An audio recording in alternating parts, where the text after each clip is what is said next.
नमस्कार शेतकरी मित्रांनो, ॲग्रिस्टार ग्रुपमध्ये तुमचं मनपूर्वक स्वागत। मित्रांनो, गेले 2 ते 3 दिवसापासून वातावरणात बदल होत आहेत आणि बऱ्याचशा प्रमाणात काही ठिकाणी पाऊस पण किंवा गारा पण पडलेल्या आहेत आणि ढगाळ वातावरण तर 3 दिवसापासून कंटिन्यू आहे। तरीही आपण आपल्या पिकाची काळजी कशी घ्यायची आणि त्याला पाणी वगैरे द्यायचं की नाही, किंवा खत व्यवस्थापन किंवा स्प्रे वगैरे घ्यायचा की नाही, याची पण काळजी आपण घेतली पाहिजे। गेले 3 दिवसापासून ढगाळ वातावरण आहे। आता तुम्हाला हे माझं मागचं जे घरचं रोप आहे याला 3 दिवसापूर्वी मजुरांकडून निंदणी करून घेतली होती। तर गेले 3 दिवसापासून त्याला मी पाणी दिलेलं नाही। कारण असा एक अंदाज होता का पाऊस जर आला, आपण समजा पाणी दिलं तर पाऊस जर आला तर रोप खराब होऊ शकतं, असा एक अंदाज होता।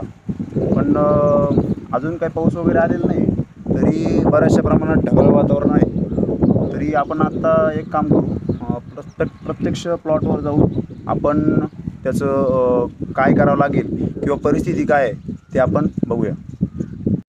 मित्रांनो, रोपाची निंदणी झाल्यानंतर जवळपास 3 दिवस झालेले आहे। तर 3 दिवस पूर्ण रान सुकलेलं आहे आणि वातावरण खूप ढगाळ असल्यामुळे आता रोपाला करपा रोगाचा प्रादुर्भाव थोडा वाढताना दिसत आहे।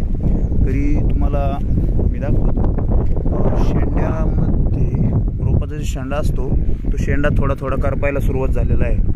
तुम्हाला कॅमेरामध्ये व्यवस्थित दिसणार नाही, पण थोडासा वाटतोय करपा, थोडासा पिवळसर वरून शेंड्यामध्ये झालेला आहे।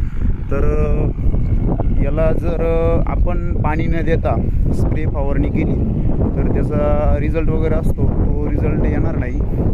पाणी देऊनच फवारणी करावी लागणार। पण परिस्थिती आहे अशी की वातावरण खूप चेंजेस आहे आणि ढगाळ वातावरणामुळे पाऊस कधी येईल त्याचा एक अंदाज सांगू शकत नाही। त्याच्यामुळे पाणी पण देता येईना।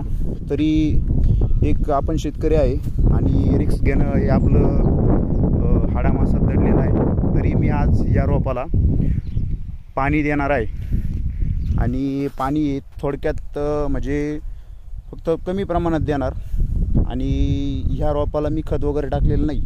आता मी असं करणार की 10-26-26 हे कमी प्रमाणात खत घ्यायचं आणि त्यासोबत ग्रोवर किंवा लाटू या दोघांपैकी एक ग्रॅन्युअल हे त्यात मिक्स करायचं।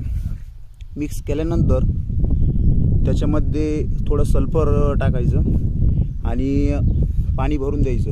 पाणी भरल्यानंतर 3 दिवसानंतर 3 ते 4 दिवसानंतर स्प्रे घ्यायचा आणि स्प्रेनंतर आपण पुढचा व्हिडिओ काढूया। व्हिडिओ आवडल्यास लाईक करा, शेअर करा, सबस्क्राईब करा। धन्यवाद।